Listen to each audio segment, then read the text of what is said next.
Hey everyone, Ben here and welcome to the Hungaroring, a tight and twisty and technically demanding circuit where mistakes very often get punished. I'm starting in P11 of this 24 car grid in the Super Formula lights and looking to move forward through the race, and we are underway already. Let's see if we can get through T1 unscathed. Off to my right hand side there, David Ross. He's a Broca community member, he's on the grid too. It'll be interesting to see how he gets on, but for right now, I'm just thinking about myself as I try and take the outside line all the way around the long way of T1. I'm going to cost myself a couple of positions there, but I managed to stay safe, and that's the most important thing. And now as we head down the hill, another moment of maximum danger. Two cars off to the right hand side.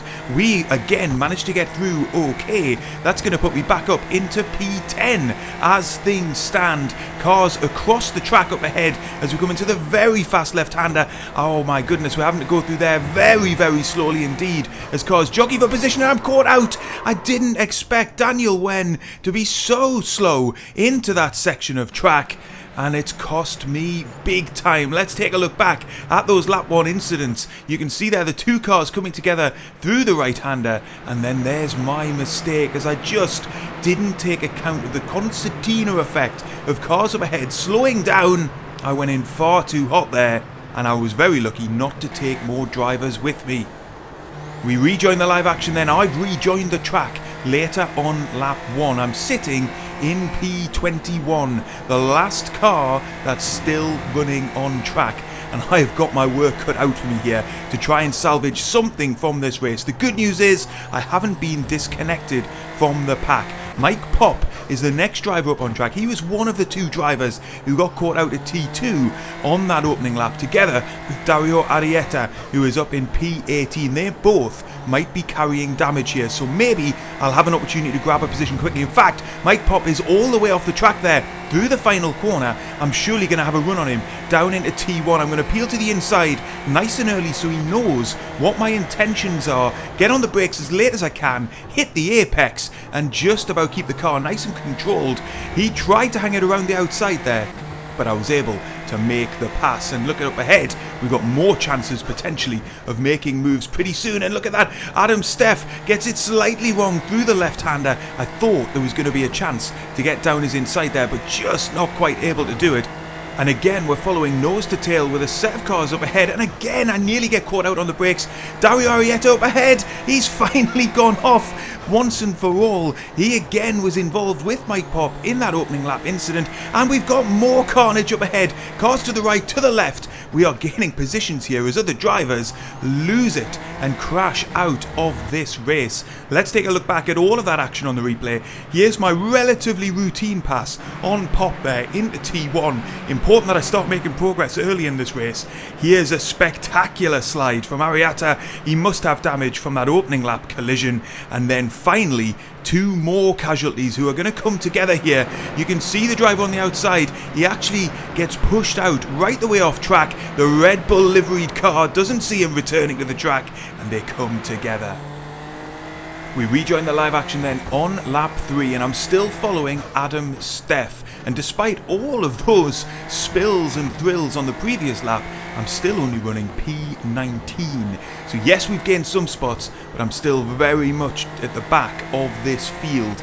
And the top 10 feels a long way away at the moment, particularly because this middle section of the lap that we're going through at the moment is so technical. Really, it's single file running unless somebody makes a big mistake. There's only one real overtaking opportunity on this lap, only one real braking zone on this lap where you could get alongside somebody, and that's T1. So the fact that I'm following very closely behind Adam Steff here, it doesn't really matter through the middle part of the lap. In fact, the aero wash can even make it more difficult. The key thing is, can I get alongside him here into T1? Well, we're just 0.3 seconds behind. I should be gaining in the slipstream here, but am I going to be gaining enough? It doesn't look as if I am. I'm going to shape to the inside, potentially to try and put him off, but he sees that coming. He takes the normal line. I'm going to have to try and put more pressure on him through this next lap. If I'm going to have any joy in getting up into P18, I've got to get a move on here. Into the left-hander, he's gone in deep. That's going to give me a chance down the inside if I don't drift out towards him there. Yes, we've gotten the move done. That was a really important one because I've got more pace, and I was able to demonstrate that over the course of the next lap as we rejoin the live action at the end of lap 4. I've dropped Steph behind, and now I'm closing in on Jason Iannone up ahead. He's just 0.6 seconds ahead of me now as I'm looking to make further positions up in this race. All of this is just coming together in my mind at the moment as I'm cursing the fact that I made that mistake on lap 1. Just how much speed would I have had towards the front of the field? But for now, I've got to just try and concentrate. There's no good getting caught up on all of that right now.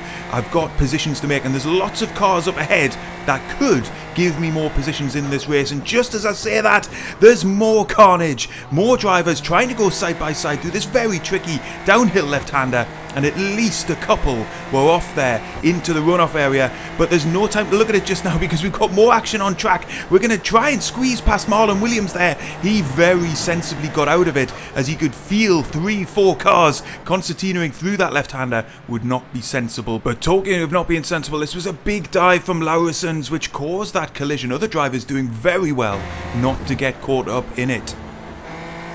On to lap 7 then, and now I'm chasing down Max Reed. We've been promoted up into P14 because of all of those incidents and being opportunistic when other drivers have made mistakes. Up ahead of him we've got Jason Iannone and then Daniel Wen, who of course you'll remember we came together with on lap 1. So we're not miles away from the top 10 here. We've actually made up some decent progress. As other drivers have been racing, I've been able to pick my spots, and my pace is becoming quicker and quicker as we've been racing in a bit more clear air. I'm about to set my personal best as we get onto the start-finish straight to begin lap 8, and I'm in the slipstream of Reed here, and I'm gaining really quickly as we come towards the braking zone for T1. I'm going to come to the inside again, really more just trying to psych him out than actually planning a dive bomb. He defends the position there. He has to go all the way off track. I imagine that is an off track. Again, I'm going to just feint to the inside, hoping to make him run in deep. He doesn't fall for it though. He holds the corner very, very nicely, and he holds the position. But we're on to lap 9 now, and again, he is struggling to keep the car on track. This is a circuit with very punishing off tracks. You'll see my incident counter is creeping up as well. We've got 8 incident points so far, and there'll be more incident points being awarded up ahead as Daniel Wen and Jason Iannone have come together. We're going to try and get past Daniel Wen here, but look at that. He rejoins and squeezes me to the right-hand side of the circuit, and I'm not able to get past. I had to get out of the accelerator there. I'm swarming all over the rear of his car, but in the midst of all of that, I slipped down into second gear. That has cost me through the corner, and it's going to put me under pressure from Marlon Williams behind. And at this point, I make a crucial decision. I decide not to defend because I'm anticipating there's going to be more carnage up ahead, and I just decided to hang back and see if I could pick up the pieces. There's got lots of cars here, all vying over the same bit of track. Will that prove to be a good decision? Well, we're going to find out here because Marlon Williams is going to try and get past Daniel Wen on the very next lap. Wen looks to be a little bit erratic. Maybe he's got damage from that collision that I had with him on lap 1. Williams down his inside into T1. In fairness, Daniel Wen did not defend that aggressively, and now in the cockpit I'm thinking I wish I'd defended that position from Marlon Williams. I thought more carnage would continue in this race. It hasn't really, and it's left me stuck at the back of this pack of drivers. Daniel Wen struggling there with understeer through the penultimate corner of the lap. Is this going to give me a chance to get past him and get back on the tail of Max Reed and Marlon Williams up ahead? Well, I'm very much stuck in his slipstream here as we cross the start-finish line.